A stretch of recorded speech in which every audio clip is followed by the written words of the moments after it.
Donc, merci d'être parmi nous pour cette première conférence débat qui a pour thème le handicap et le scourisme, je veux dire public et opérationnel. Puisque pourquoi avoir lancé cette conférence débat tout simplement parce qu'on s'est aperçu qu'on avait besoin de ne pas laisser tomber des gens qui étaient entre parenthèses titulaires d'un handicap. J'aime pas trop le mot, mais je dis. C'est pas gros. Non, mais c'est titulaire plutôt. C'était titulaire. Moi, quand à la fonction publique, j'étais titulaire, ça veut dire qu'on foutait plus rien. Donc c'est vrai que ça, dans mon esprit, c'était aussi d'amener et faire comprendre aux gens qu'on pouvait, malgré un handicap, participer au geste de scourisme. Donc on aura deux exemples tout à l'heure, puisqu'on aura la FEH représentée par François Leroy, et puis on aura CEDA Plus par Mademoiselle Delphine Follet. J'ai dit Mademoiselle, non mais...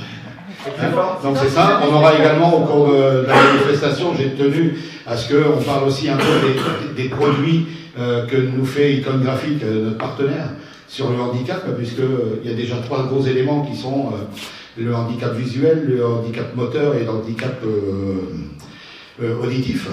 Comme on a déjà des supports pédagogiques, pourquoi pas lancer justement ce type de formation? Et on les a déjà lancés. Mais je dirais une chose, que pour une fois, ils les ont lancés en national, mais j'ai décidé de les reprendre dans le Nord et puis d'oublier le national un petit peu, ce qui est tout à fait pour moi normal. On a un numéro d'agrément, donc il faut qu'on trouve des solutions et des formations, et qu'on développe. Donc, et puis j'ai demandé à mon ami Bertrand, je l'ai invité, qui a bien voulu venir, et Bertrand nous parlera un petit peu. Il en parlera demain matin sur France Bleu. Donc, hop, t'as vu, j'ai glissé. Mais il en parlera un petit peu demain matin sur les chiens. Mais moi, ce que je voulais aussi, c'était le comportement des personnes valides face à une personne qui est handicapée et qui dispose d'un animal. Quelle doit être la réaction, quelle doit être... Je sais que Bertrand, c'est son habitude. Quand la première fois qu'il m'a vu, il a mis entre lui et moi une table. Maintenant, il a enlevé la table et on s'embrasse. Mais au départ, il ne savait pas si je mordais. Donc, il a étudié. Mais ça, je demanderai à mon ami Bertrand de pouvoir aussi nous en dire quelques mots, de façon à ce que ça puisse profiter à tout le monde. On va avoir la chance d'être filmé, donc on pourra le redistribuer sur les sites sociaux, ce qui nous permettra peut-être aussi de toucher des gens plus nombreux et puis de développer ces formations. Notre rôle étant de déformer. Donc, j'ai invité Stéphane Bonvalet, qui se présentera après, mais moi je le retiens. Pourquoi? Parce qu'il était secouriste équipier à Lyon, dans le dispositif actif. Il a également une passion, c'est qu'il aime voyager, il aime se diversifier, donc il était là, et je me disais aussi à moi qu'il a été aussi 8 fois champion du monde tricycle pour handicapé. Donc ça fait toujours bien d'avoir dans sa carte de visite un 8 fois champion du monde. Moi je suis 8 fois champion du Nord de pêche à la ligne, c'est-à-dire que les poissons étaient plus rapides que moi, ils ont bouffé la canne à pêche avant que je me fasse ça, non mais lui c'est quand même quelque chose, c'est des gens. J'ai débuté ma carrière ici. Dans le Nord, oui. C'est pour ça qu'on l'a viré à Lyon, et comme il faut que sa merde à Lyon, on va m'envoyer dans le Nord.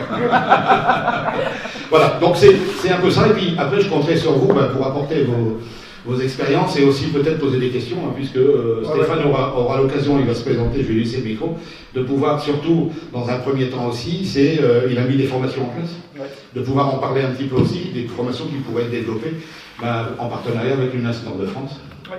Voilà, donc ça c'est une bonne chose. Donc Stéphane Bonvalet, qui est notre invité, je vais lui passer le micro. Waouh.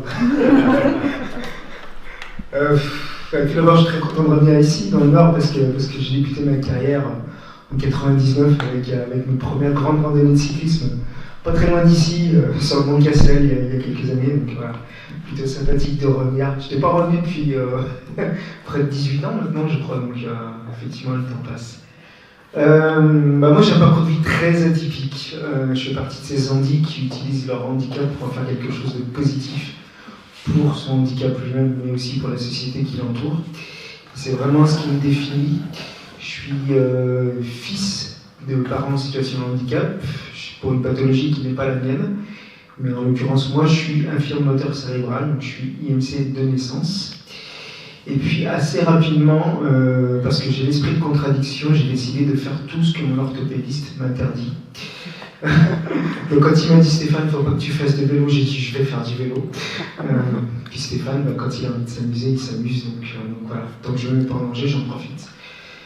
Ma principale activité, c'est d'être secouriste opérationnel depuis une vingtaine d'années maintenant. J'ai commencé par 2 autres associations avant l'UNAS, puis je suis passé à l'UNAS parce que l'UNAS a des actions un peu plus fortes avec le handicap que les autres structures. J'étais un des seuls opérationnels français pendant près d'une vingtaine d'années, on va dire ça, donc 18 ans. J'étais sur le terrain. Alors les gens me disent souvent, comment tu fais quand il faut prendre une victime en charge? Je saute du fauteuil et puis on fait comme on peut. En règle générale, ça se passe très très bien. Aujourd'hui, ma carrière de secouriste, c'est un peu plus de 1500 dispositifs de secours, avec du secours français et du secours à l'international. Et aussi de plus en plus de formation, parce qu'on s'aperçoit aujourd'hui que le secouriste handicapé a un avantage dans la vie de tous les jours du secouriste civil et du secouriste opérationnel. Quand on a beaucoup de personnes handicapées, on se le prend en charge sur les postes de secours, et il faut pouvoir adapter sa pratique d'une manière générale. Pouvoir en discuter. Et après, j'ai plein d'autres activités. Vous l'avez compris, il y a le sport de haut niveau. Alors, le sport de haut niveau, c'est pas que la pratique handisport pour moi. Alors, je ne suis pas licencié chez Handisport. Je suis une licence complètement indépendante. Donc, je fais 99% de mes compétitions au secteur ordinaire. Je fais à peu près 70 journées de compétition par an. Et sur mes 70 journées de compétition par an, j'ai peut-être 2 ou 3 journées de compétition handisport. Le reste du temps, je suis dans le peloton valide. Donc, j'ai expliqué à des valides comment on fait du vélo. C'est plutôt marrant. Moi j'ai un avantage d'ailleurs en tricycle, c'est que je tiens plus facilement sur mes roues. Voilà, un petit côté sympa. Enfin, ça c'est la théorie, parce que des fois on mange un peu le fossé. Et puis après j'ai une carrière un petit peu différente que les autres ont dit. J'ai fait des études supérieures, je suis neuropsychologue de formation. Donc voilà, j'ai eu la chance d'avoir un passé de psychologue hospitalier pendant 5 ans en pédiatrie. Si vous avez remarqué, quand vous êtes en fauteuil, quand vous êtes assez bas près du sol, vous voyez 2 choses. Vous voyez les regards d'enfants, donc les affinités avec les enfants sont en fauteuil voilà, de manière très proche, et puis vous avez les derrière, vous voyez beaucoup de derrière.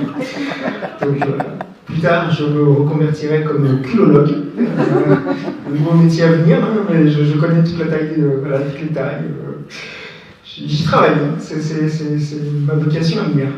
Voilà. Et en parallèle de tout ça, j'ai aussi une activité d'entrepreneur. J'ai 6 entreprises. Vous remarquerez que je passe derrière lui.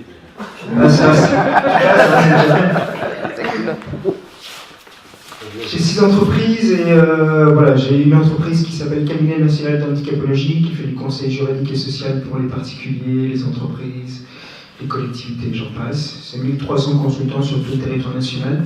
C'est 57 corps de métiers différents, donc c'est plutôt vaste.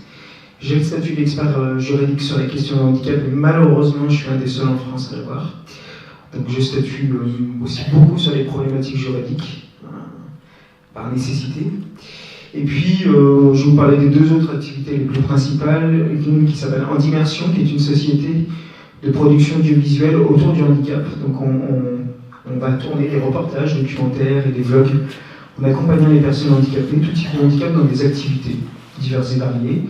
Il y a quelques mois en arrière, au mois de septembre, j'ai parcouru l'intégralité du Chili, du nord au sud, avec le sac à dos sur le fauteuil et puis le fauteuil comme seul compagnon. C'est un voyage très atypique, mais on est aussi régulièrement avec Xavier sur Disneyland Paris ou sur des structures d'accueil diverses et variées. Voilà. On produit vraiment du documentaire et on produit aussi du documentaire pour des chaînes télé. On travaille beaucoup avec Arte Diffusion, entre autres, depuis quelques temps. Et puis la dernière activité s'appelle World Tricycle, mais on est concepteur de produits innovants autour du handicap. À la différence près des autres sociétés, c'est qu'on ne fabrique que des produits français, avec des chaînes de production 100% françaises, et on fabrique des produits qui sont 100% remboursés, donc 100% pris en charge à la LPPR, ce qui est complètement différent des autres sociétés traditionnelles. Notre optique à nous n'est pas forcément de faire du business à tout prix, mais plutôt d'innover pour retrouver des problématiques de mobilité, enfin résoudre des problématiques de mobilité pour les personnes handicapées. On fait de la motorisation de fauteuil, on fait des tricycles, des triporteurs, on fait des selles pour des chevaux, adapter l'équitation pour les personnes handicapées, on fait des sulky pour enlever les enfants en situation de handicap en fauteuil directement sur le cheval. Enfin voilà, j'en passe. Et ma toute dernière activité, je vais en finir là, je suis donc enseignant universitaire en faculté de médecine à Lyon 1 et je suis maître de conférence, donc j'interviens pour des structures indépendantes sur tout le territoire français et puis un petit peu dans l'Europe pour parler de la problématique handicap parce que il est important d'avoir un discours un peu plus fourni, un peu plus étayé que les conférenciers qui vont plutôt raconter un épisode de vie autour de leur handicap. Mon travail est plutôt d'avoir une approche sociologique, médicale, anthropologique, etc. Voilà. Donc j'interviens notamment principalement là-dessus. Voilà, vous avez à peu près tout.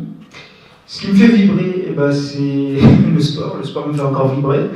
Il me prend encore 35 heures par semaine, donc il me prend encore pas mal de temps. Et puis, ce qui me fait vibrer d'autant plus, c'est le secourisme. Parce que le secourisme, quand je suis en civil, les gens ont un regard qui est complètement différent que quand je suis en uniforme. Et quand je suis en uniforme, les gens ont un comportement qui est totalement adapté. Il y a un respect qui est déjà beaucoup plus flagrant. Et puis,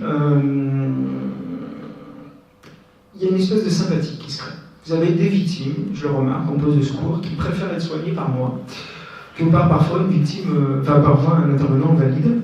J'ai aussi des affinités particulières avec les enfants. Donc souvent, en poste de secours, mes collègues me font appeler quand on a un petit bout de chou à prendre en charge. Et puis, c'est peut-être un rôle de compassion vis-à-vis de la victime. Je pense que la victime s'assimile peut-être un peu plus facilement aux soignants en situation de handicap qu'à un soignant valide. Et c'est vrai que moi, j'ai tendance, comme je suis un peu moins physique, à discuter un peu plus. Et il est vrai, on le remarque tous, que les gens, parfois, n'ont pas une détresse purement physique, il y a une pathologie ou un traumatisme, mais plutôt une détresse sociale ou une détresse psychologique à l'instant T. Alors je ne dis pas que la personne valide n'est pas apte à gérer ces problématiques-là, mais nous, en situation de handicap, on a peut-être une forme d'empathie qui est peut-être un peu plus développée que la version valide, si j'ose dire. Hop. Alors, je ne sais pas comment vous voulez qu'on fonctionne, mais ce qui est peut-être plus simple, c'est le jeu de questions-réponses. Ouais, ce qu'on va faire avant. Ouais, vas-y. Donc, ce qu'on va plutôt faire, Stéphane, c'est on va demander à nos deux partenaires, nos 3 ou 4, d'intervenir, ce qui nous permettra d'avoir déjà un support et de pouvoir après peut-être répondre aux différentes questions. Donc, je vous l'avais mis en retard, mais je t'ai déplacé pour pas que tu regardes. Non. Je ne voudrais pas qu'un jour, dans un couloir, il ne voit rien que derrière, il dit bonjour Georges. C'est jamais. C'est jamais, oui, donc c'est pour ça que. Donc je vais demander à François Leroy, qui lui est de la FEA, je lui avais demandé, un peu comme à Delphine, de nous faire passer un peu leur ressenti suite aux différentes formations, des différentes interventions qu'on a fait au niveau de leur association. Donc François, c'est à toi de jouer. Bonjour à tous, oui, je représente la FEH, Association des familles d'enfants handicapés. On a cette particularité d'être une association interentreprise, comme l'UNAS d'ailleurs, avec un gros avantage, c'est que les entreprises nous financent, ça c'est un bel avantage. Alors, oui, effectivement, donc avec Georges, on avait convenu, il y a déjà 2 ans, de faire des sessions de secourisme. On s'était rendu compte que c'était un besoin en fait. Les parents parfois sont démunis, mais comme tous parents d'ailleurs, mais d'autant plus avec des personnes en situation de handicap. Parce que face à un déficient intellectuel, on ne va pas toujours savoir s'exprimer correctement, exprimer sa douleur. Là, d'ailleurs, malheureusement, j'ai un adhérent qui a perdu sa fille comme ça, qui avait fait une fausse route. Alors, ça nous fait réfléchir quand même. Donc, on a monté justement ces sessions. Donc, en 2017, on en a fait 2. Qui ont bien fonctionné. Donc il y avait mon fils qui est déficient visuel qui s'est très bien débrouillé. Les déficients visuels ont cet avantage d'être plus tactiles. Je pense que le secourisme c'est pas mal. Bien plus que nous. L'année suivante, on a une sourde. Ça s'est très bien passé aussi, pas de problème, les instructions étaient allées sur les lèvres. Donc avec le formateur, du moment qu'il lui parlait bien en face, ça se passait bien. Voilà. Donc tout le monde est bien content. On a eu aussi une fille en fauteuil qui l'a fait aussi. Et au départ, elle ne voulait pas le faire. C'était ses parents, et puis finalement, c'est prise au jeu, et puis elle nous a fait un bon massage cardiaque. Comme quoi tout est possible. Il ne faut pas se limiter, c'est pas le physique ou l'intellectuel qui bloque. Je sais qu'il y a aussi des sessions, j'ai jamais vu, mais on m'a dit qu'ils faisaient des formations de secourisme que pour les trisomiques. Il paraît que ça se fait, que ça se passe très bien aussi. Donc voilà. Tout est possible et il faut le faire.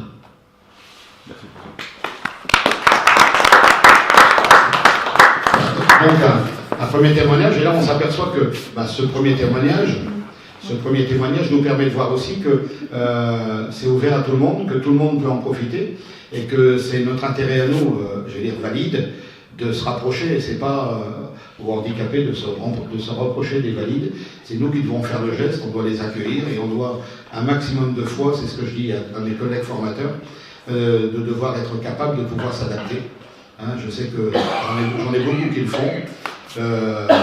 En PSC1, quand on a un cas bien spécifique, et puis après, nous on fait un peu à l'UNAS, on fait un peu de handicap et un peu de personnes défaillantes visuelles. J'ai eu l'occasion avec Dominique il n'y a pas longtemps d'aller en faire un sur l'île avec des...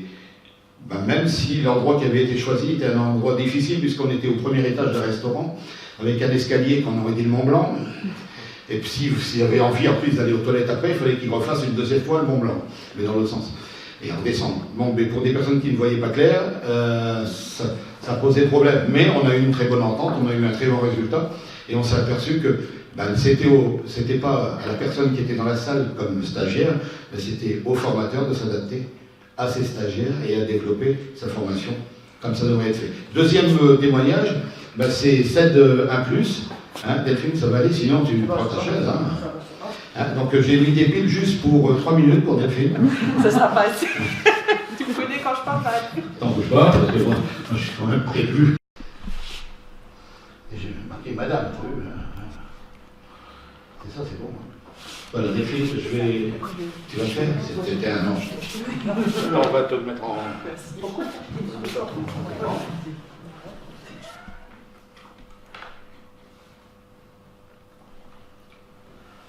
Voilà. Alors, bonjour à toutes et à tous. Merci beaucoup pour l'invitation de la part de l'UNAS pour cette conférence qui est sur un thème qui nous touche beaucoup, et en tant que parents et en tant que président de l'association. Donc nous, on a la particularité d'être une association de patients, parents et enfants. Les parents sont porteurs de handicap et les enfants également. On est donc porteur du syndrome d'Ehlers-Danlos. Alors n'ayez pas peur si vous ne connaissez pas, c'est normal. C'est une maladie rare, donc c'est pas très connu.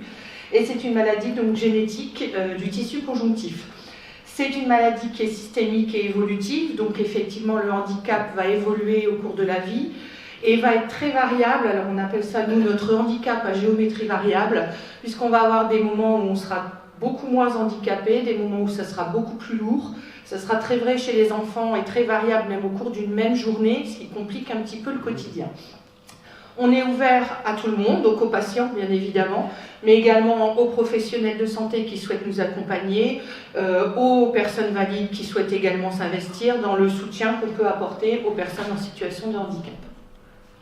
Donc, bon, je vous ai remis quelques objectifs, on va les faire rapidement, sachant que les deux gros objectifs de notre association, il y a deux grands thèmes. Le premier thème, c'est vraiment l'assistance au quotidien auprès des patients en situation de handicap, c'est-à-dire les accompagner pour un mieux-être, que ce soit physique, vous en parliez tout à l'heure, physique, moral, parce qu'il n'y a pas que le physique, il y a aussi le moral. Et chez les enfants, c'est ils sont très imprégnés de tout ça et c'est très compliqué à gérer. Donc on souhaite vraiment mettre en place le maximum d'actions pour les accompagner au quotidien, dans le mieux-être, dans les dossiers administratifs, dans le conseil, dans l'accompagnement de manière diverse et variée, dans la mise en place d'ateliers thérapeutiques, pédagogiques, pour leur permettre de mieux vivre au quotidien avec leur handicap. Et le deuxième grand axe de l'association, c'est de travailler au niveau national, puisqu'on a cette chance d'être une asso nationale avec des antennes en région. Et on travaille au niveau national avec le ministère, avec une association de médecins et un collectif de 11 associations pour faire connaître et reconnaître notre maladie, parce que c'est une maladie donc rare qui n'est pas reconnue et qui aujourd'hui de ce fait est très mal prise en charge dans le milieu médical. Il y a des régions où les enfants et les adultes ne sont pas pris en charge du tout, donc c'est très compliqué. Donc, alors pourquoi on est là aujourd'hui? Parce qu'on a eu la chance de faire la rencontre de Georges, grâce à l'une de nos adhérentes qui est membre de l'UNAS et avec laquelle on a sympathisé.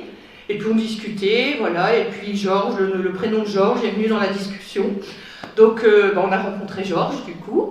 Et puis effectivement, ça a tout de suite matché parce que dans la manière, dans l'appréhension du handicap, dans l'appréhension de ce qu'on pouvait nous avoir comme besoin, comme attente, on a senti quelqu'un en face qui était très à l'écoute, très ouvert, et énormément dans la solidarité et l'accompagnement. Et ça vraiment c'est quelque chose, ça peut paraître normal quand on le dit, sauf que c'est quelque chose qui est quand même très très rare et ça mérite d'être souligné parce que c'est pas forcément ce qu'on reçoit quand on rencontre des présidents d'associations et qu'on essaie de monter des partenariats. Donc je pense que ça mérite d'être souligné. Donc on a fait notre petit rendez-vous et nous on avait effectivement en tête, puisqu'on est un peu comme vous l'évoquiez tout à l'heure dans la vision positive par rapport au handicap, on essaie vraiment que les gens sortent le plus de positif possible de leur situation. Et donc l'idée c'était de dire, comme vous l'évoquiez aussi, on est des parents en situation de handicap et on est confrontés au quotidien à des bobos. Alors ça peut être de la bobologie, ils se sont fait un petit peu mal, sauf que chez nous, chaque petit traumatisme peut prendre des proportions assez incroyables. Et voilà, on est très démunis. Alors déjà, en tant que parents classiques, on est démunis. Mais alors, en tant que parents d'enfants qui sont dans ces situations-là et soi-même handicapés, donc parfois limités dans la capacité de faire certains gestes pour les aider, on avait cette démarche-là. On se disait, mais comment on peut essayer d'aider les patients dans cette démarche-là? Et en discutant avec Georges, il nous a proposé une formation donc de secourisme pour justement pouvoir apprendre aux parents à réaliser certains gestes, l'apprendre également aux enfants, parce que les enfants parfois c'est eux qui vont devoir aider leurs parents, ça peut arriver. Et donc voilà, on avait beaucoup de questions parce qu'on se disait il se peut très bien que le jour J il y ait 10 personnes en fauteuil comme 2, qu'il y ait 3 enfants qui puissent pas venir, qu'il y ait des parents complètement bloqués avec des attelles partout. Voilà, on avait beaucoup de questionnements et finalement tout s'est super bien déroulé parce que ça s'est fait vraiment dans une ambiance décontractée. Sans jugement, parce que ça c'est très important quand on est en fauteuil ou quand on ne l'est pas mais qu'on est porteur d'un handicap invisible. Le regard de l'autre, le jugement on le sent tout de suite, il n'y a même pas besoin de se parler, on a tout de suite compris dans les regards ou dans le positionnement des gens et là vraiment les gens étaient à l'aise et ça c'est vraiment quelque chose que nous on a retenu de cette formation, c'est que et les enfants et les adultes, tout le monde s'est senti tout de suite à l'aise et du coup ils ont réussi à faire une formation, mais avec des bénéfices incroyables parce que, ils se sont lâchés, ils ont fait les choses à leur manière, sans se mettre de carcan, sans se mettre de contraintes, et puis ils ont eu en face des réponses adaptées. Parce qu'effectivement, il y a certains gestes qu'on ne peut pas faire de manière classique, on a trouvé un truc pour le faire autrement, et on le fait quand même. Donc ça, c'est quelque chose qui est vraiment ressorti de manière très très forte. On a fait un petit sondage, nous, après la cure, puisqu'on a fait une première formation en 2017, une seconde en 2018, et certainement une en 2019. Et c'est vrai que les gens sont ressortis, mais très surpris. On a eu quelques réticences au démarrage, quand on a proposé la formation, on a eu vraiment des gens qui nous ont dit « Non mais moi je suis en fauteuil, ou j'ai mal au dos, ou on ne va pas pouvoir le faire, c'est pas possible ». Donc il y a eu beaucoup de réticences à l'inscription. Et finalement, la formation s'est super bien déroulée et au sortir de la formation, les gens étaient surpris de ce qu'ils étaient capables de faire, de ce que leurs enfants étaient capables de faire et de cette complicité finalement qui naissait aussi dans cet apprentissage de gestes entre les parents et les enfants parce qu'on savait comment s'aider. Finalement, c'était devenu un geste naturel. Donc grande adaptabilité, grande convivialité, et surtout, grande efficacité. Donc un grand merci à l'UNAS parce que c'est quelque chose qui vraiment a été très très bénéfique pour la confiance en soi, au-delà des gestes de secourisme, au-delà de tout ce qu'ils ont pu apprendre. Il y a vraiment eu un élan de confiance en soi qui est ressorti de cette session et puis de dépassement de soi presque parce que des gens qui ne pensaient pas être capables de faire ça sont ressortis de là en disant Et on m'a dit à moi, tu verras un jour, si tu mets Burns sur un tuyau, il fait le coq, il chante bien. Donc Bertrand, bah, il va pouvoir se présenter. Non mais c'est la seule que j'ai trouvée sur Internet. Elle est très bien, ça. Non, il y en a beaucoup. Oui, c'est vrai, je l'accorde. Merci d'abord à toi, Georges, de m'avoir invité aujourd'hui. Alors, c'est vrai que moi, je viens là en tant qu'ami de Georges, je suis éducateur canin professionnel pour ceux qui ne me connaissent pas. Alors, c'est vrai que je pense que c'est plus en tant que zoothérapeute que tu m'as invité. Il faut savoir que la zoothérapie, c'est quelque chose d'extraordinaire. La thérapie assistée par les animaux. En fait, on soigne sans le savoir. Hein. On ne sait même pas qu'on soigne, mais je vous garantis que ça apporte plein de choses que je vais vous décrire un petit peu plus tard. D'ailleurs, je retenais tout à l'heure que tu disais que pendant ton périple, tu étais seul avec ton fauteuil. Avec un chien, ça aurait été génial. Ouais. J'ai des chevaux aussi à la maison, donc je vois ça aussi de l'intérieur avec les chevaux. Mais... Ouais. Moi, par exemple, je rêve. J'ai marché beaucoup dans ma vie en tant qu'éducateur canin et je rêve de faire Saint-Jacques-de-Compostelle d'une traite avec mon chien. Ouais. Bon, après, c'est difficile de se faire héberger, etc. Mais je le garde dans un coin de ma tête. Enfin bref. En tant que zoothérapeute, qu'est-ce que je fais? J'interviens avec des animaux. Alors moi, principalement les chiens. Mon épouse le fait plus avec des chats, parce que ça va nous amener d'autres choses. Et je dois créer des activités, donc pour des soignants, hein, pour des personnes en situation de déficience, afin d'atteindre des objectifs thérapeutiques qu'on aura définis. C'est-à-dire que je vais jouer sur tous les tableaux, des apports physiques pour certaines personnes, des apports psychologiques pour d'autres, des apports sociaux. Les apports physiques, hein, pour une personne à mobilité réduite, le simple fait de se baisser pour aller caresser son chien ou lui mettre sa gamelle, ou ramasser la balle, et ben c'est déjà travailler la sangle abdominale. Hein. Et ça, ben, on le fait 50 fois par jour quand on joue avec son chien. Quand le kiné nous demande de le faire 50 fois de suite, on lui dit va te faire voir. Et c'est là où justement le chien nous permet justement d'éviter tout ça. Alors un chien, c'est pas que les apports physiques, c'est aussi tous les apports psychologiques. Quel avantage d'avoir un animal qui ne nous juge pas. Lui, il s'en fout. Hein. Que vous ayez 4 roues à votre fauteuil ou des pieds, lui, il vous aime comme vous êtes. Alors, c'est vrai que c'est important. En plus, l'avantage, c'est qu'on pourrait lui raconter des secrets qu'on ne dirait même pas à un psy, parce qu'il pourrait quand même le répéter à quelqu'un. Lui, le chien ne répétera à personne. Hein. Et le chien, c'est aussi s'ouvrir aux autres, c'est les apports sociaux. Parce qu'il faudra bien l'emmener dehors pisser, et puis justement, ça vous permettra de rencontrer des gens avec qui on va entretenir le dialogue. Moi, j'ai l'habitude de raconter qu'il y a 22 ans de ça, en promenant mon chien, il y a 23 ans même, en promenant mon chien, j'ai rencontré mon épouse qui promenait le sien, et il n'y avait plus jamais petit chez moi. Donc voilà un peu tout ce que nous amène le chien. Ça peut être le chat. Voilà, t'avais dit 3 minutes pour le micro. C'est bon. Ouais, c'est ça. J'avais dit 3 minutes. Hein. C'est parce que c'est avec culture musicale et publicitaire. C'est ça. Moi, au bout de 3 minutes, on fait des grands gestes pour nous. Donc. Ouais, tu vois. Il n'y a plus de pile ton chat. Bien, je vais essayer de parler un peu plus fort. Le chien, le chat, ça permet d'apporter plein de choses. Alors, c'est vrai que je venais un petit peu en me demandant pourquoi Georges m'invitait aujourd'hui, mais d'avoir entendu, avoir écouté madame, avoir écouté monsieur, ça me laisse penser que je pourrais peut-être, moi, rendre un service à Georges. Et pourquoi pas mettre en place une formation qui permettrait d'expliquer à chacun comment je peux utiliser mon propre animal pour atteindre des objectifs thérapeutiques, et ça, qui passerait comme une lettre à la poste. Donc ça, c'est quelque chose qu'on pourrait envisager, qu'on peut travailler, et alors sans faire de vous des zoothérapeutes, mais comment utiliser son propre animal. Alors, en fait, je suis intervenu un jour pour un de mes amis, un ancien collègue dans une vie professionnelle antérieure, qui a un enfant autiste de 3 ans, et il se demandait si la présence d'un chien pourrait l'aider un peu dans son quotidien. Alors, sachant un peu comment fonctionnaient les autistes, etc., moi je lui ai d'abord proposé dans un premier temps de venir avec mon chien pour voir ce que ça allait donner, si d'abord le gamin était réactif à la stimulation que proposait le chien.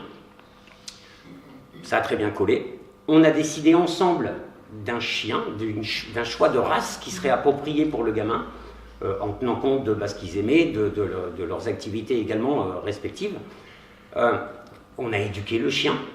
Et je leur ai expliqué, moi, comment, le gamin qui doit partir à l'école, qui doit mettre son cartable et son manteau, on va habiller le chien de manière à ce que lui s'habille derrière, etc., et que ça se passe tout seul, en fait.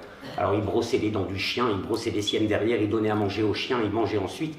Voilà, et donc par mimétisme, plutôt que d'utiliser les petits panneaux qu'il avait l'habitude d'utiliser, voilà, on transposait tout ce que lui devait faire, le faisait faire à son chien d'abord, et par mimétisme, il faisait ensuite. Et ça passait tout seul. Alors, je suis venu en aide aussi à un petit enfant déficient visuel de 18 mois, pour qu'il lâche, je dirais entre guillemets, enfin les mains de maman. C'est pas facile à 18 mois, hein, on marche comme ça en tenant les 2 index de maman. Hein. Maman, à un moment, elle a mal au dos et elle voudrait bien se relever aussi. Donc on a essayé de voir comment, dans un premier temps, venir en aide. Alors je suis intervenu dans un premier temps, alors à court terme, je dirais, c'était là encore voir si le contact avec le chien était possible, parce qu'à moyen terme et long terme, il aura probablement un chien d'assistance. Mais néanmoins, comment, dans un premier temps, passer le relais de maman au chien. Alors on s'est aperçu que la tenue de la laisse ne lui allait pas, parce que c'était pas comme le doigt de maman. Alors j'ai conçu une laisse sur mesure, là encore, un peu plus rigide, qui remplaçait plus le doigt de maman, façon un petit peu palonnier de ski nautique, mais adaptée à la main de l'enfant, et puis attachée au harnais du chien. Et là, ça a permis d'un côté d'avoir le chien en appui, en plus juste à la bonne hauteur, il posait le coude, on aurait dit moi au bistrot. Et de l'autre côté, donc, il tenait un doigt seulement de maman, ce qui a permis à maman de pouvoir se redresser un petit peu et à son enfant de se libérer un petit peu et de s'ouvrir à l'extérieur. Voilà, donc, si effectivement, en tant que zoothérapeute, en tant qu'éducateur canin, je peux un jour vous venir en aide, ça sera avec grand plaisir que je le ferai. C'est intéressant ce que tu dis là, Bertrand. Pourquoi David? Je veux pas. Bertrand, parce qu'on a des animaux qui sont secouristes officiellement et qui ont un statut depuis quelques temps. Ça commence à arriver en France, mais ça existe depuis très longtemps aux États-Unis, qui sont les chiens d'alerte. Les chiens d'alerte pour les crises d'épilepsie, les chiens d'alerte pour les hypoglycémies. Pour le cancer également. Pour le cancer, oui, les chiens renifleurs entre autres. Alors, mais aussi pour les avalanches et voilà. pour le reste. Hein. Mais sur les crises d'épilepsie, moi je côtoie un chien justement qui est entraîné en ce moment là-dessus. Ça fonctionne vraiment très très bien. En moins de 10 secondes, le chien prédit la crise. C'est, je dirais, infaillible. Mais oui, c'est quasi infaillible. Voilà, mais ça fonctionne très très bien, vraiment. Le chien a un comportement adapté, il va se mettre à aboyer, puis s'asseoir à côté de son maître, et quand la crise arrive, à peu près 30 secondes avant le début de la crise, le chien va venir se coucher au sol. Et certains chiens sont entraînés aussi pour se mettre juste derrière leur maître, au cas où le maître chute, pour pouvoir amortir la chute du maître. Ça fonctionne vraiment très très bien. Je vous invite à aller voir les reportages d'ailleurs là-dessus.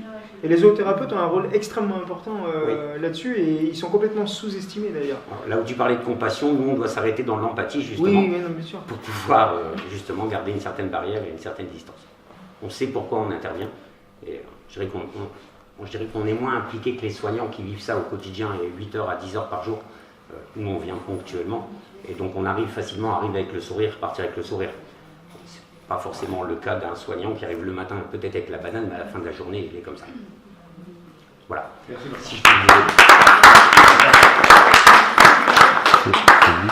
dimanche matin à la radio.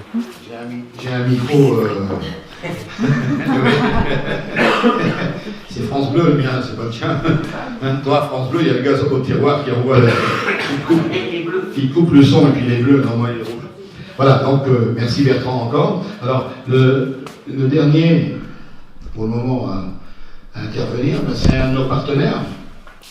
Hein, c'est Bruno de chez Icon Graphique. Alors, je vous ai déjà mis là, on aura d'autres, comment dire ça, on aura d'autres représentations, il va le faire. Mais Bruno était un des premiers à lancer ces bouquins-là, je crois que c'était avec l'UNAS. Ouais. Hein, donc voilà, comme on n'en s'en est pas beaucoup, ne les a pas beaucoup utilisés, on va en profiter nous de les utiliser. Parce que je sais où ils sont stockés. Merci Georges. Tout d'abord, merci de nous accueillir aujourd'hui. Effectivement, Georges, on se connaît depuis quelques années maintenant. On fait pas mal d'actions ensemble. On a travaillé sur des projets un petit peu novateurs, notamment avec les chiens. Et effectivement, le travail sur le handicap, on a réalisé des premiers ouvrages, des premiers outils pédagogiques. Ça fait environ 2 ans. Il y a 2 ans, le ministère de l'Intérieur a changé le texte, ça fait à peu près 2 ans, je crois, effectivement pour autoriser, pour pouvoir délivrer l'attestation de prévention PSC1, prévention et secours civique, à toutes les personnes, même les personnes en situation de handicap. Auparavant, pour obtenir le PSC1, il fallait réaliser les gestes de secours, c'était la condition. Le texte a été changé et ça permettait de donner les indications et faire réaliser les gestes ou réaliser soi-même les gestes. Donc grâce à ce petit changement sur le texte, ça a permis effectivement faire ce style de formation. Donc nous, on a réalisé un certain nombre de livres. Le livre sur le handicap qui est ici. On a réalisé le handicap visuel, le livre sur le handicap qui est réalisé en braille, complètement en braille. Je ne l'ai pas ici, je ne sais pas si tu en as. Un livre aussi pour le handicap auditif, traduit en langage des signes avec un DVD joint traduit en langage des signes. Et puis ce livre-là, je ne sais pas si vous le connaissez, où c'est la formation complète. Comment ? C'est normal. Et que Georges détient. Voilà, détient tout. Les gestes sont réalisés avec des personnes en situation de handicap et réalisés. Voilà. Celui-là est en braille, vous pourrez le consulter après si vous lisez le braille. Voilà. Donc un certain nombre d'ouvrages et d'outils pédagogiques pour aider les formateurs à réaliser les formations. Un point intéressant qui est à soulever depuis maintenant une petite année, il est possible de devenir formateur PLC en situation de handicap. Oui. C'est encore très méconnu. Il y a quelques formateurs aujourd'hui qui sont en capacité de donner ces formations. C'est un groupe d'études que je co-dirige, qui est à Arles, en l'occurrence, qui est géré par la Croix-Blanche, moi, l'UNAS, et puis les marins-pompiers de Marseille. Et on encourage aujourd'hui les personnes handicapées à ne pas forcément être secouristes en lui-même, mais être aussi formateurs de secouristes. Ce qui amène un petit quelque chose supplémentaire. Avec des supports iconographiques, of course. Voilà. À l'UNAS, oui, bon, il est vraiment fatigué, lui. À l'UNAS national, on sait très bien mon allergie aux autres programmes qui viennent pas de chez l'iconographie. Merci. C'est normal, c'est normal. Moi, je dis une chose, quand il y a de la... Ça m'énerve. Quand il y a de la qualité, eh ben, la qualité, il faut l'utiliser. En plus, on a de la chance, alors c'est pas parce qu'il est là, hein, mais on a de la qualité nordiste. Contrairement à ce que tu dis, ch'ti. Hein? Donc à lui, je dis souvent, t'es un ch'ti con, mais il vient à la maison, donc quand je vais chez lui, je sais que j'ai le droit de visiter le hangar, et dans le hangar, il y a des petites boîtes bien rangées sur les étagères. Et de temps en temps, on me dit, tiens, ça tu l'as pas encore, c'est du nouveau, sors-le. Mais c'est un plaisir. Depuis l'année dernière, on est un peu plus proche parce on a fait pas mal de choses. Hein, on a fait la journée de la femme à la chasse. Hein, on est toujours en train de les chercher, on les a jamais trouvés. Mais on a fait pas mal de gros rassemblements. Et là, je voulais en profiter devant mes amis, puisque c'est presque tous des amis, de te remercier pour nous avoir ouvert ton stand et puis de pouvoir... participer, et on a des retombées, puisque j'ai formé il y a 15 jours une école agro qui va partir aussi, puisqu'ils ont agroalimentaire et puis tout ce qui est élevage et autres. Ils ont une section canine, donc j'ai formé des moniteurs chez eux. Ils vont en profiter puisqu'ils ont une partie où il y a des personnes en situation de handicap, donc là aussi on utilisera la formation qui est prévue avec eux, donc ça va déjà nous faire des choses, et puis on va développer d'autres choses, hein, puisque je l'ai annoncé lors des vœux, on partira ici sur des formations qu'on va appeler le SIAP, hein, les SIAP, les formations ambulancières, les formations de plein de choses qu'on est en train de mettre en place, les formations de handicap, j'ai déjà des contacts avec certains organismes, et il est évident que je suis comme je suis, mais comme je suis infidèle, ce sera toujours les produits de chez Icon. Voilà. Merci à toi, Bruno. Voilà. Donc maintenant, si vous le voulez bien, parce que Stéphane n'est pas venu pour rien, si vous avez des questions, on peut en profiter. Il va faire peut-être une petite présentation des formations. Du contenu de formation que tu fais. Ouais. Hein, donc vous verrez que c'est aussi dans son... Je te bidouille l'informatique, Non, moi j'avais un collègue que j'ai banni parce qu'on l'appelait... non mais tu ne bannis pas. On l'appelait Boubourx, mais il me disait toujours, le problème est entre l'écran et le dossier de chaise. Vous voyez ce que je veux dire? Je vois pas de quoi tu parles. Non, vraiment non. C'était souvent ça sur l'écran. Georges, je t'enlèverai des moufles, c'est mieux. Oui, mais j'ai essayé avec des grandes box. Merci. Suffit, Stéphane. Hein? Alors, est-ce qu'on va arriver à voir ça? Non, il veut pas. Bon, vous voyez. Hop. Alors moi je développe dans le cadre de mon organisme de formation en partenariat avec Georges. Je tiens à l'UNAS Nord de France parce que c'est une des premières qui m'a tendu la main et historiquement parlant ça compte beaucoup. Et moi je développe des modules de formation à l'intérieur du cabinet national d'handicapologie, donc le cabinet que je dirige, des formations spécifiques sur le handicap parce qu'on s'aperçoit que beaucoup de formations sont des formations très généralistes mais qui ne collent pas toujours à la réalité du monde handicap et dans les intervenants qui sont intervenus là, on entend beaucoup le terme adaptabilité, et à s'adapter. Et ces formations très généralistes oublient souvent de s'adapter. Alors, dans les formations que je propose, on a des formations qui sont très généralistes, il faut savoir de quoi on parle. On va parler parfois d'économie du handicap, on va parler de sociologie du handicap, comprendre comment le handicap évolue dans notre pays, dans son économie, etc., de manière très générale. On va parler malheureusement aussi de lobbying, parce que souvent on a des organismes de santé derrière, on a des organismes associatifs, on a des organismes d'État, on a des collectivités, donc il faut comprendre un petit peu aussi tous ces cheminements. La fameuse problématique des lois handicap, on entend tous parler des lois du 11 février 2005, c'est un exemple parmi tant d'autres, mais elles gèrent beaucoup nos vies, hein, ces lois, et il faut pouvoir arriver à comprendre comment tout cela fonctionne. Le handicap dans l'entreprise, on est tous au courant un petit peu de ces problématiques-là, des 6,5% d'embauche de travailleurs handicapés au sein des entreprises de plus de 250 collaborateurs. Le handicap, innovation, secteur d'innovation. On s'aperçoit que quand on innove dans le secteur du handicap, on innove aussi pour la vie de tous les jours des valides, hein, les modes de déplacement, que ce soit les technologies de l'information, etc., etc.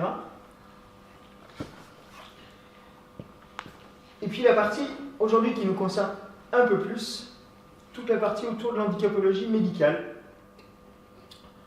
Le projet de vie, c'est quelque chose qui est extrêmement important et on va le retrouver dans le secourisme, ce projet de vie. Souvent, le secourisme et le reste des activités d'une manière générale, quand elles sont bien gérées, bien investies, on va proposer un projet de vie à la personne. On va lui proposer de s'épanouir dans sa vie de tous les jours. Moi, le secourisme est quelque chose dans lequel je m'épanouis énormément parce que je suis utile à la société. Ce qui n'est pas toujours le cas des activités qu'on va pouvoir faire en parallèle, et ce n'est pas toujours non plus évident de trouver sa place. Construire un projet de vie, c'est construire une insertion dans sa vie de tous les jours, c'est trouver des solutions pour pouvoir arriver à ce projet de vie, arriver à une vie épanouie. On a une autre problématique qu'on va aussi retrouver dans le secourisme, c'est la transmission des informations médicales. Souvent, quand on est une personne handicapée, qu'on veut faire une activité sportive, qu'on veut faire une activité de loisir, on n'ose pas toujours dire à la personne, à l'encadrant derrière, voilà, j'ai telle et telle problématique, ou j'ai telle et telle faiblesse, ou j'ai besoin de tel et tel mode d'accompagnement technique, d'avoir un fauteuil un peu plus adapté, d'avoir des temps de repos parfois, parce qu'on sature au niveau intellectuel, ou on va saturer au niveau sensoriel, voire on va même fatiguer. Il y a des gens, ils ont besoin de faire une pause de 2 heures, toutes les 6 heures, pour pouvoir souffler un petit peu. Physiquement, aller dormir parfois. On sait que dans beaucoup de pathologies, il y a de la fatigue chronique. Et ça, malheureusement, il faut pouvoir en discuter. C'est pas toujours à l'organisme de trouver des solutions pour évoquer ces informations médicales. Moi, je considère souvent que c'est du 50-50.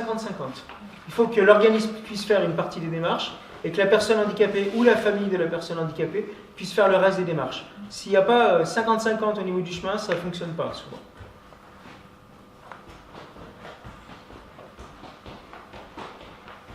L'éducation à la santé aussi. Souvent, je vous entendais tout à l'heure, beaucoup de gens font des séjours, soit des séjours de repos, soit des séjours d'activités sportives, culturelles ou j'en passe. Mais souvent, il y a aussi un rôle d'éducation derrière. On n'accueille pas une personne diabétique dans un séjour sans l'accompagner à vérifier sa glycémie régulièrement, à vérifier que son alimentation soit adaptée. Et puis on ne peut pas non plus la contraindre, donc ça passe aussi par l'éducation. C'est tout un tas de petites contraintes à travailler. Je pense par exemple à votre pathologie, où souvent les enfants, il faut pouvoir leur expliquer ce qu'ils sont en mesure de faire, de ne pas outrepasser les limites, ou parfois l'effet inverse. On a des enfants qui vont se replier sur eux-mêmes, et puis qui vont rester repliés sur leur pathologie va définir tout le reste de leur vie, et il faut parfois pousser un petit peu les choses. Bon, si on y arrive par des activités sportives, culturelles, ou si nous, par exemple, vecteurs de secourisme, on peut peut-être faire quelque chose, autant le faire. Voilà, c'est une activité comme une autre. Depuis maintenant 2 ans, j'enseigne en faculté de médecine. Je développe aussi des modules de formation, qui sont des modules de formation courts, voire très longs, qui vont jusqu'à 400 heures pour les plus longs, où on va évoquer la formation de l'handi-soignant. Donc c'est je suis une personne en situation de handicap ou une personne avec telle et telle déficience. Je peux être un soignant dans ma vie de tous les jours. Par contre, j'ai besoin d'avoir telle et telle formation, d'avoir un poste adapté, d'avoir une éthique adaptée, d'avoir une conduite adaptée. Ça se forme. C'est quelque chose où on ne l'évoque pas. On sait par exemple que dans les écoles d'infirmières, dans les facultés de médecine, de manière générale, il y a des gens en situation de handicap qui ne le décartent pas toujours. Alors si vous vous souvenez bien, tout à l'heure on parlait de la transmission, de l'information. Là, une fois de plus, la transmission, elle ne se fait pas toujours. Et puis derrière, il faut pouvoir adapter la formation universitaire ou la formation supérieure au handicap de la personne. Moi, j'ai plein d'écoles aujourd'hui, que ce soit les IPSI, que ce soit les facs de médecine ou tout un tas d'écoles supérieures hors médicales, qui veulent bien accueillir des personnes handicapées, mais qui ne savent pas toujours comment s'y prendre. Voilà. On est encore aujourd'hui dans une problématique où on n'échange pas toujours, où il y a encore des tabous, et c'est à nous aujourd'hui de les casser, ces tabous, en l'occurrence.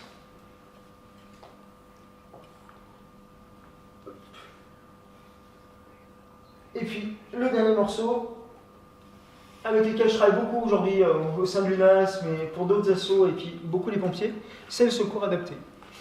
Aujourd'hui, vous êtes en poste de secours, on va répercuter des protocoles, on va répercuter des référentiels qu'on va adapter. Mais aujourd'hui, sur des pathologies comme la maladie des os de verre, par exemple, qui est très connue, qu'on connaît dans la presse, si vous faites un relevage tout à fait traditionnel, si vous posez un collier cervical tout à fait traditionnel sur une maladie des os de verre, vous allez tuer votre victime. Donc le rôle aujourd'hui, c'est d'adapter les gestes techniques, les protocoles techniques en fonction de chaque type de handicap quand on a pu les identifier, à condition aussi qu'il y ait une transmission des données médicales. Si la personne est en mesure de communiquer, souvent on va le savoir, mais il faut quand même pouvoir adapter les gestes techniques derrière. Quand je parle de gestes techniques, ce n'est pas forcément des gestes techniques non plus purement de secours, ça peut être des gestes techniques de communication. Si vous avez une personne avec un trouble autistique qui est en panique, qui est en attaque de panique sur votre poste de secours, et ça arrive régulièrement, il va falloir adapter votre gestuelle, il va falloir adapter votre débit de parole, il va falloir adapter votre comportement. Pareil sur des pathologies psychiatriques qu'on va retrouver de plus en plus. Je vais vous donner un exemple concret qui me vient en tête sur un poste de secours régulier que nous on a avec Xavier sur nos affectations. On a une personne schizophrène qui systématiquement, quand elle vient en stade, pique une crise de schizophrénie au moment où la foule monte, etc. Ça lui fait remonter les émotions et sa crise de schizophrénie se déclenche et nous on la retrouve derrière en poste de secours à devoir la prendre en charge avec l'équipe médicale. L'équipe médicale n'est pas toujours plus adaptée que nous à cette question-là et c'est vrai que l'approche du secours adapté nécessite souvent d'avoir une approche globale. Voilà. C'est des gestes techniques pour nous en tant que secouristes, mais c'est aussi des gestes techniques pour les agents de sécurité, c'est des gestes techniques pour les professionnels de santé qui sont déjà sur place quand il y en a, et puis c'est aussi de la prise en charge plus tard. Voilà. C'est pas toujours évident. Il faut savoir qu'aussi les cursus qu'on va retrouver en école d'infirmière ne sont pas des cursus très longs sur la problématique du handicap. Moi j'enseigne aujourd'hui à l'IFSI Croix-Rouge sur Lyon, ils ont 8 heures de cours sur la problématique handicap sur les 3 années, donc en fait c'est très très peu. Si nous on leur amène pas des modules pédagogiques en parallèle, régulièrement, ils n'ont pas une formation extrêmement importante sur la question. C'est pas forcément une problématique de pénurie de formation, c'est plutôt une problématique on n'y a pas toujours pensé, où on pense toujours que le handicap est toujours une part minoritaire de la société. Et en fait, le handicap aujourd'hui, directement touché par la problématique handicap, c'est 12% de la population française. Ça va monter sur les personnes à mobilité réduite à 36% de la population française. Et au niveau européen, on parle de 127 millions de personnes handicapées. Je vous laisse un peu imaginer, on n'est plus tout à fait une minorité aujourd'hui. Il faut penser aussi aux impliqués. Souvent, c'est quelque chose, dans le secourisme, où vous prenez en charge votre victime, vous devez prendre en charge aussi les personnes qui l'accompagnent. Mais aujourd'hui, les personnes qui accompagnent la personne handicapée qu'on va prendre en charge, elle a aussi des compétences que nous, on n'aura pas. Alors, on ne va pas toujours interroger les impliqués, on ne va pas toujours aller au bout de la démarche en leur posant des questions, mais on est obligé de les inclure. Tout à l'heure, Bertrand parlait de l'importance de la maman pour ce petit bonhomme de 18 mois déficient visuel. La personne la mieux placée aujourd'hui pour communiquer sur l'état de l'enfant et sur la compensation qu'on doit amener à l'enfant, c'est la maman.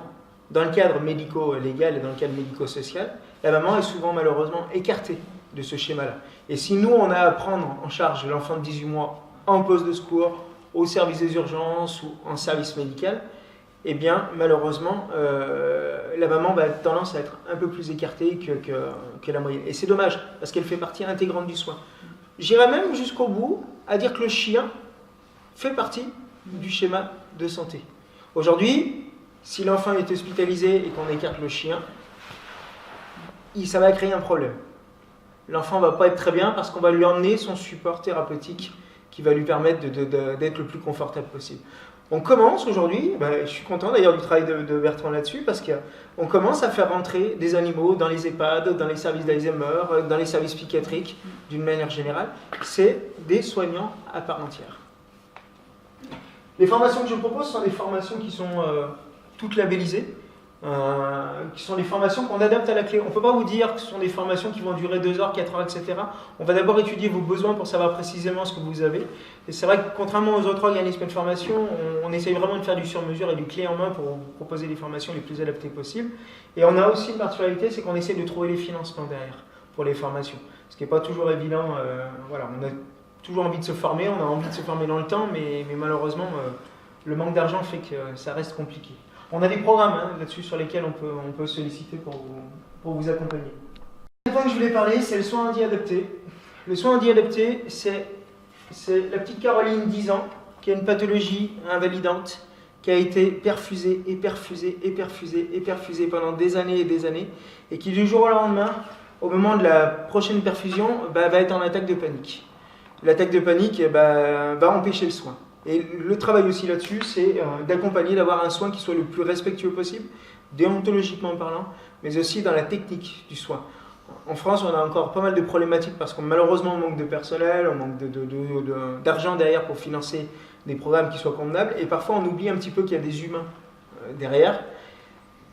Il faut aussi un besoin formatif important derrière. On ne fait pas une prise de sang à une personne autiste comme on va faire une prise de sang à un handicap moteur ou quand on va faire une prise de sang à un handicap cognitif beaucoup plus lourd. Il y a des pratiques adaptées qu'on peut facilement mettre en place. Parfois, c'est des petites astuces toutes bêtes. Voilà, c'est souvent des petites choses toutes bêtes. Moi, si je prends mon exemple à moi, en tant qu'un discouriste, je ne vais pas forcément monter au sommet de la grande échelle pour aller chercher une victime. Le fauteuil, c'est pas super pratique pour ça. Par contre, je vais avoir une approche plus empathique, comme je vous le disais tout à l'heure, avec les victimes. Peut-être que je vais adapter mes gestes techniques à mes victimes pour libérer un de mes collègues plus valides qui va pouvoir lui faire autre chose. Je vais peut-être plus facilement prendre une tension que mon collègue valide et lui va pouvoir faire autre chose. Je vais peut-être plus facilement m'occuper des impliqués, des gens de l'extérieur, à la victime, ou je vais peut-être faire plus attention à ce qui va se passer autour de moi. Parfois, je décèle des gens qui nous arrivent en poste de secours, que mes collègues au premier abord ne vont pas avoir immédiatement identifié les détresses. Mon rôle à moi, il va être peut-être parfois de plus coordonner l'action de secours. C'est assez important. Parfois, peut-être plus de communiquer, voilà, ou de gérer en interne des situations. Parfois, ça va être d'avoir une action d'organisation pure avec le dispositif de secours. Je vais vous donner un exemple concret. Mon premier poste à l'UNAS, il y a maintenant 5 ans, j'ai été envoyé sur les Jeux de l'avenir handisport dans la Drôme. Les Jeux de l'avenir handisport, c'est les Jeux olympiques des moins de 16 ans. 3200 jeunes en situation de handicap, dans 57 disciplines, avec des pathologies complètement différentes les unes des autres. Et l'UNAS, Drôme, s'est retrouvé responsable de ce poste de secours. Très compétent dans leur domaine de secours. Aucune inquiétude là-dessus. Par contre, des inquiétudes de la part de mes équipiers, parce qu'ils se retrouvent en face de pathologies qu'ils ne connaissent pas, et des inquiétudes de la part des organisateurs et des associations, qui ne sont pas tout à fait sûrs d'avoir fait passer les bons messages, qui ne sont pas tout à fait sûrs d'adapter leur comportement vis-à-vis des équipiers. Et mon rôle a été, à moi, plutôt, en dehors des gestes techniques, d'expliquer que mes équipiers vont être le plus bienveillants possible, vont adapter leur gestuelle, et à l'opposé, que l'enfant qui bave là, et qui fait un caprice, tout compte fait, c'est pas un caprice, c'est une crise d'épilepsie, et qu'à ce moment-là, c'est la pathologie qui parle, et non pas une problématique psychologique. Voilà. Mon rôle, il est là, il est d'identifier, en fonction de chaque victime, quels sont les gestuels que je vais pouvoir adapter, et les prises en charge que je vais pouvoir optimiser le plus vite possible.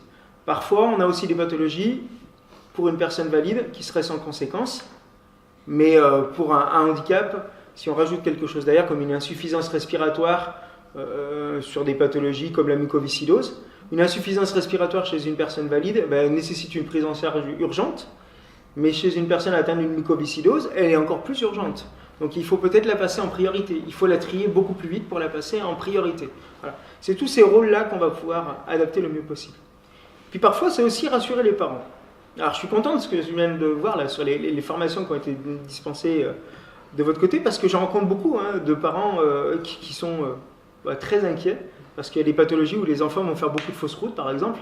Et ça, c'est une inquiétude extrêmement forte pour les parents. Je crois que tous les parents d'enfants handis ont vécu la chose.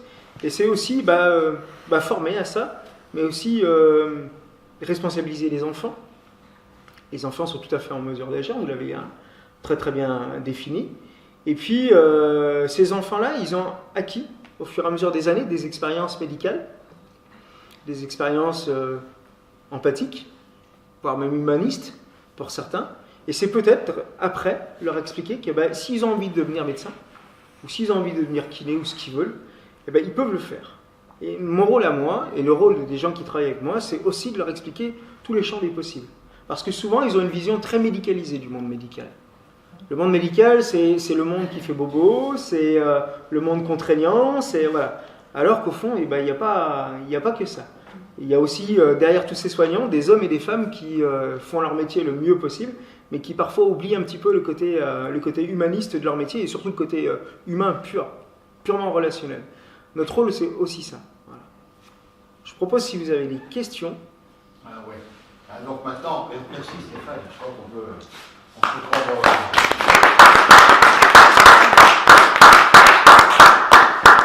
prendre... Dans un premier temps, avant que je vous passe la parole, je voudrais te remercier ceux qui sont intervenus, Delphine, François, Bertrand, Bernard, Jules, Marcel, Henri, un ami, David, puisque je l'avais appelé David, et Bruno. Merci d'avoir participé à cette première partie. Maintenant, la balle est dans votre camp. Si vous avez des questions à poser, aussi bien au niveau opérationnel ou autre. Pour l'anecdote, je suis là jusqu'à lundi après-midi. Ouais. Non, mais ça n'est pas une anecdote. Donc, en sachant qu'il ne va pas dormir loin, il va dormir face hôtel. Donc ça permettra aussi, même si jamais... demain ou lundi, il y a des gens qui veulent, qui veulent le rencontrer pour parler un petit peu de choses un peu plus intimistes ou un peu plus... L'île est accessible au passage ou pour les locaux, là, les autochtones? Ça dépend. D'accord. Voilà. Okay. Non mais on va trouver. Ouais. Non mais c'est nous, intéressant d'avoir la vision. Nous, on a des adresses. Nous après on fera. Nous alors on a une solution aussi, c'est celle que... on attendait tout à l'heure après eux, c'est mon ami Florent, il a été avec moi à la poste assez longtemps pour savoir que si ça va pas, on te fait livrer, t'es pas sûr d'arriver, mais t'es sûr de partir. Ça va trouver un gros qui a passé le message pour la poste, je parlais du courrier, pas compris. Voilà, donc merci encore à vous tous, et puis surtout maintenant, la balle est dans votre camp, peut-être poser une question, même à nos invités, comme à Bertrand. Je sais qu'il adore qu'on lui pose des questions, il adore y répondre. Pourquoi il n'a pas amené le chien, Bertrand? Que ce soit... Alors, mon chien a déjà travaillé 4 heures ce matin. Voilà. Et ça aurait été beaucoup pour lui aujourd'hui. Voilà. Mais j'ai eu la chance de l'avoir dans une de mes formations. J'ai eu Lola. Et Lola est une vedette. Lola est une vedette, je l'ai eu. Donc, où tu es, à côté de moi, il y avait une chaise, et Lola s'était installée sur la chaise, et elle a regardé les stagiaires, et quand il y en a un qui bougeait, elle disait « Attention, ça va mal tourner ». Donc, on a eu la chance d'avoir Lola avec nous. Donc là aussi, on s'aperçoit que c'est, tu le disais tout à l'heure, c'est une approche qui peut être plus différente et plus aisée, il y a des moments.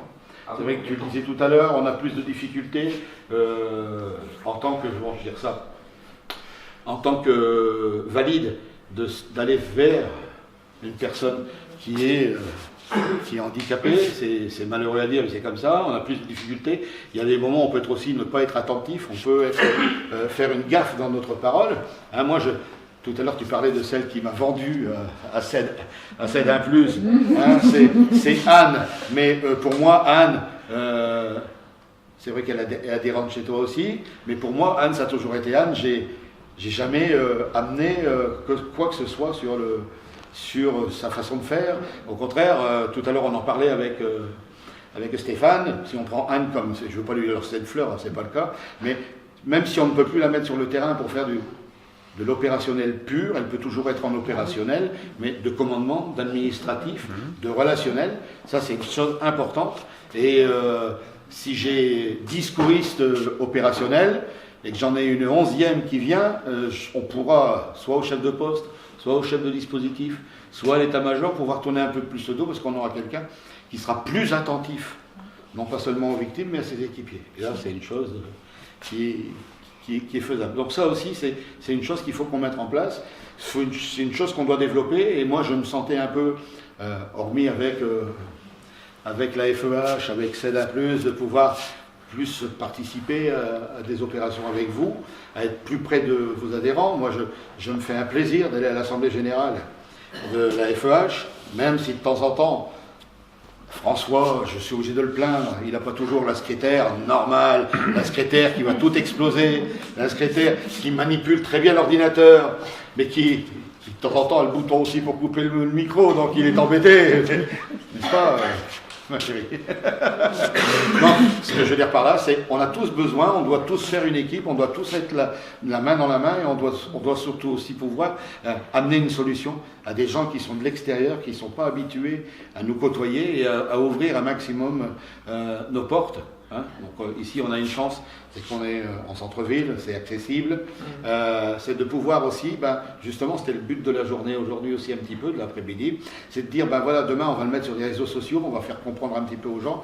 On sera peut-être approché par des organismes qui traitent les différents dossiers. On n'amènera pas toutes les solutions. Nous, on est dans la partie secourisme, prévention. Si avec, tout à l'heure, il me le disait, parce que quand je regarde Bertrand, s'il enlève ses lunettes, c'est comme s'il les avait, je lis sur son front, il est déjà en train de se dire, toi mon gaillard, on va bosser ensemble. Mais il y a des choses à faire et c'est des choses qu'on peut ouvrir. Maintenant, vous avez la parole, je vous laisse, et puis moi ou Stéphane, on se fera un plaisir de vous répondre. Moi, j'aimerais juste prendre 30 secondes. Il est derrière la caméra, mais d'habitude, il est en tenue rouge, il a la même que la nôtre. C'est Xavier, parce que je lui donne pas souvent la parole, là. Le gars avec les lunettes, là. Le mangeur de carbonade, là. Viens là, Xavier. Parce que Xavier, pour l'anecdote, il est arrivé juste après moi à l'association. On fait des posts ensemble, régulièrement, et il a grandi à nos côtés. Et moi, c'est mon binôme, Xavier. C'est le gars sur lequel je peux mettre la main sur l'épaule quand il y a un problème. Et j'aimerais bien avoir son point de vue, parce que c'est la première. Il le sait pas, hein, il est pris au piège là. J'allais pas le préparer, sinon ça allait être trop facile. Alors, je vais apporter une petite anecdote surtout. Le traumatisez pas trop, parce que tout à l'heure en mangeant, il a fait un extra. Il a voulu manger 3 assiettes de carbonade flamande. Les 2 premières sont bien placées, la 3e, il a cru qu'il devait manger l'assiette avec, tellement c'était bon. Donc il y avait tendance, tout à l'heure, je le regardais à suivre, mais avec une tendance à vouloir regarder le carrelage, voir s'il y avait des défauts. Moi, je sais pas, est-ce que tu peux nous parler un peu du ressenti que tu as eu parce qu'on a bossé ensemble sur pas mal de postes quand même. Hein, de quel ressenti tu veux tu as bossé avec elle en discouriste. Donc, toi, ton équipier. Envers toi? Envers moi, oui, ou ce que ça a changé pour toi. Mais... La première fois que je t'ai vu, c'était au Loup Rugby.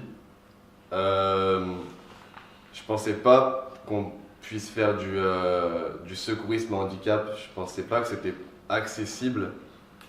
Et au fur et à mesure des postes, j'ai vu que vraiment, il pouvait faire plein de choses.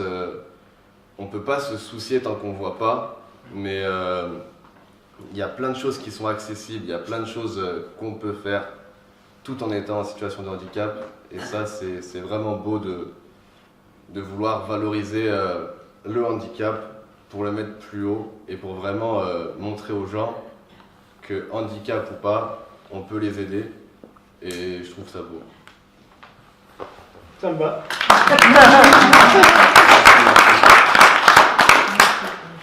Alors moi, j'aurais bien aimé... Oui, c'est ça, j'ai fait comme à l'école. J'aurais bien aimé revenir sur ce que vous évoquiez tout à l'heure par rapport justement aux enfants qui peut-être auraient l'idée d'aller travailler dans le monde médical. Alors, je parle en tant que maman parce que j'ai une fille qui a cette idée-là, mais aussi en tant que présidente d'asso, parce qu'on a effectivement pas mal d'enfants qui sont confrontés au monde médical depuis leur toute petite enfance. Pas toujours de manière très facile ou très douce, on va dire. Et pour autant, et je pense là notamment à ma fille qui me dit régulièrement, voilà, moi j'aimerais bien rentrer dans ce monde-là pour justement leur montrer, un, de quoi aussi on est capable, et puis deux, peut-être leur apporter justement cette vision un peu différente. Alors, je vais vous répondre par... Alors, je ne pourrais pas vous montrer une photo tout de suite, mais je vous montrerai après. Il y a 5 ans, on m'a déposé une petite fille dans les bras qui s'appelle Chloé, qui avait 3 semaines à l'époque, qui est ma filleule,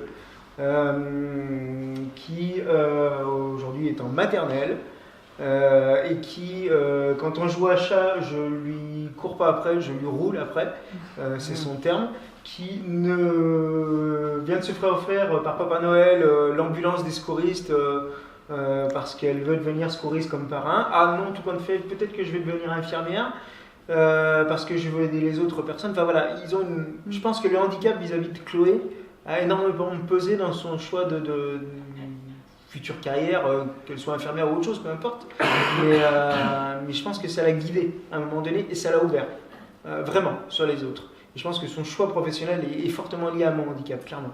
Maintenant, l'IFSI, moi dans lequel j'enseigne, l'Institut français de soins infirmiers, formation de soins infirmiers, accueille ouvertement des personnes en situation de handicap à partir du moment où il n'y a pas de danger pour la victime ou le malade, si j'ose dire. Voilà. Mais une personne aujourd'hui en fauteuil peut être médecin, infirmière ou ce qu'on veut, et ça ne pose pas de souci à partir du moment où il n'y a pas de contre-indication technique à ça. Voilà.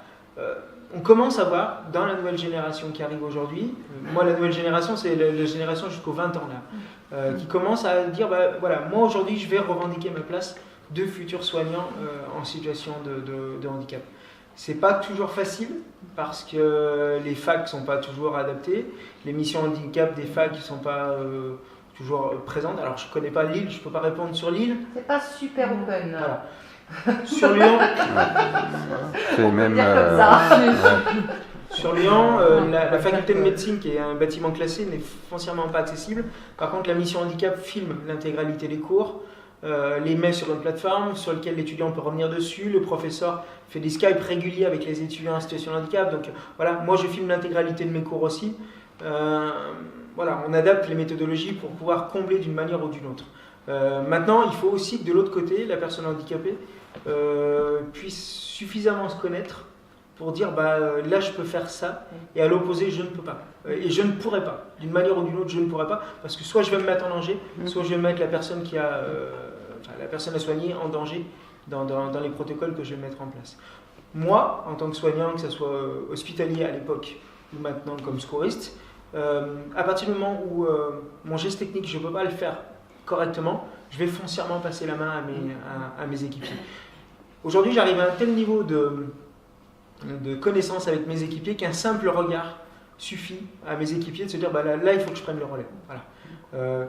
Si j'ai pas obligation de masser sur un arrêt cardiaque, je vais spontanément pas masser sur un arrêt cardiaque. Je vais laisser mes équipiers valides le faire, et ils le feront clairement beaucoup mieux que moi. Si vraiment, par nécessité, il faut que je le fasse, je le ferai. Et j'irai au bout de mon effort pour pouvoir le faire. Ça m'est déjà arrivé en tant que civil, ça m'est arrivé il y a 3 ans, dans une gare lyonnaise. S'il fallait de nouveau le faire, je le ferais, il n'y a pas de souci. J'ai fait un accouchement il n'y a pas très longtemps, seul. Voilà, il faut le faire. Quand on est le seul intervenant, il faut le faire. Il ne faut pas se poser de questions. Maintenant, on ne met pas la personne en danger s'il n'y a pas de lui, clairement. L'ouverture sur les études médicales, il va falloir sélectionner les facs et les écoles, parce que spontanément toutes ne seront pas adaptées. Par contre, les modules d'enseignement seront forcément adaptés. Il y a les tiers-temps supplémentaires. Après, je dirais qu'il y a des égos dans le monde médical qui ne sont pas toujours faciles à convaincre. Ça peut être très bien comme très négatif, et c'est très individuel. Donc je ne pourrais objectivement pas vous répondre. Mais si vous avez un enfant qui rêve d'une carrière médicale ou paramédicale, qui se dirige là-dedans, et puis voilà. Il faut quand même garder dans la tête qu'il y a une possibilité d'échec. Voilà, pour pas que si l'échec se produit, que ça soit le plus douloureux et le plus destructeur possible. Moi, je me suis heurté à la discrimination dans ma pratique médicale et dans ma pratique du secourisme à travers les différentes assos que j'ai connues. Clairement. Voilà. Maintenant, c'est des discriminations sur fond de peur, sur fond de non-explication. C'est souvent la base, malheureusement. C'est aussi, on leur renvoie une certaine image. Je le vois avec certains de mes formateurs à l'heure actuelle, je suis persuadé que je leur renvoie une certaine image. Maintenant, quand vous avez passé le stade de la communication que vous ne pouvez pas expliquer, vous ne pouvez pas raisonner quelqu'un qui n'a pas envie d'entendre. Donc, il vaut mieux passer à autre chose. Voilà. L'échec est forcément plus probable chez la personne handicapée que chez la personne valide. Mais ça, malheureusement, c'est la règle du jeu. À l'opposé, quand l'aventure fonctionne, elle est encore plus belle. Voilà. Moi, j'ai des très très bons moments en pédiatrie avec les enfants, clairement. Beaucoup plus que mes collègues valides. Ça répond à votre question. Très bien. Ouais, moi, vous parlez de formation, justement. Oui. Mais par rapport au stage, justement, oui. Là, vous parlez des modules théoriques. Oui. Il y a des stages, par exemple, en formation d'infirmière, en formation oui. de médecin. Comment on adapte, justement, alors, il y a des gestes qu'une infirmière doit savoir faire, peut-être qu'une personne en situation de handicap physique ne pourra pas le faire. Comment on va valider ce module, on va dire, alors, comment on va adapter ce... On ne peut pas outrepasser les compétences techniques. On est obligé, pour valider son diplôme, de valider les items. Et voilà. Alors c'est pour ça que je dis que l'échec est quand même probant dans un certain nombre de cas. Maintenant, quand les compétences techniques sont validées, que le diplôme est validé, ou que c'est en cours de formation, vous arrivez des référents handicap dans chaque CHR, dans chaque structure privée, et vous avez des référents RH handicap qui existent, sur lesquels il vaut mieux aller discuter ouvertement et évoquer la question. Voilà. Moi, dans tous les étudiants que je rencontre en situation de handicap, c'est-à-dire une petite centaine par an, en formation médicale et paramédicale, j'ai pas d'échec en termes comportementaux, c'est-à-dire d'accueil de la personne en situation de handicap. Non mais je parle pas plus ça, parce que moi je suis aide médico-psychologique, c'est pareil que l'aide-soignant. Donc bon, moi je voulais faire infirmière ou médecin, mais moi je suis déficiente visuelle. Mais bon, je parle ça il y a 20 ans, ça. Je pensais pas, moi on m'a toujours dit non, ça ne sera pas possible, t'as des problèmes de vue, bon, bref. Donc j'ai pris une autre voie plus voilà. Donc après, c'est par rapport au stage, il y a des gestes quand même qu'une aide-soignant ou une infirmière doit faire, comme une piqûre, tout ça, des trucs pour une... Alors les soins d'injection, clairement non. Par contre, si vous répondez à vos items qui est lié à votre diplôme, il n'y a pas de souci. Maintenant, vous pouvez très bien aussi vous mettre d'accord avec l'équipe, dans votre équipe sur laquelle vous travaillez, en leur dire, bah voilà, moi je ne suis pas à même de faire tel ou tel geste, ou parfois même ça me dérange. Les valider dans la même procédure. Vous avez donc le diplôme ne sera pas validé parce qu'on n'aura pas eu... Alors, clairement, vous pouvez pas, vous validez pas les items valides, vous validez pas votre diplôme. Ça, c'est indéniable. Il n'y a aucune complaisance dans les gestes techniques que vous allez devoir accomplir. Vous n'avez pas un infirmier à 50% de ses capacités et un infirmier à 100% de ses capacités. C'est forcément que des infirmiers ou des AMP ou des aides-soignants à 100% de leurs capacités. Ça, c'est inévitable. Moi, je sais par contre que sur certains gestes techniques, je peux me permettre de passer la main. Voilà, parce qu'avec mon équipe, je sais que ça fonctionne. Quand vous êtes en activité professionnelle dans votre service, vous pouvez très bien dire à votre équipe, bah voilà, moi je ne suis pas à l'aise avec tel type de patient, tel type de pathologie. Nous, on sait chez les secouristes valides, par exemple, que certains secouristes ne supportent pas le vomi ou ne supportent pas le sang. C'est un comble pour un secouriste. Et peut-être qu'à ce moment-là, votre secouriste, vous allez l'envoyer sur une autre mission ou sur une autre prise en charge. Voilà. On essaie d'adapter. Vous avez le cadre réglementaire qu'on est obligé de respecter, et puis vous avez les arrangements oraux, éthiques que vous pouvez mener avec votre équipe. Voilà. Mais de toute façon, le diplôme, il est le même pour tout le monde.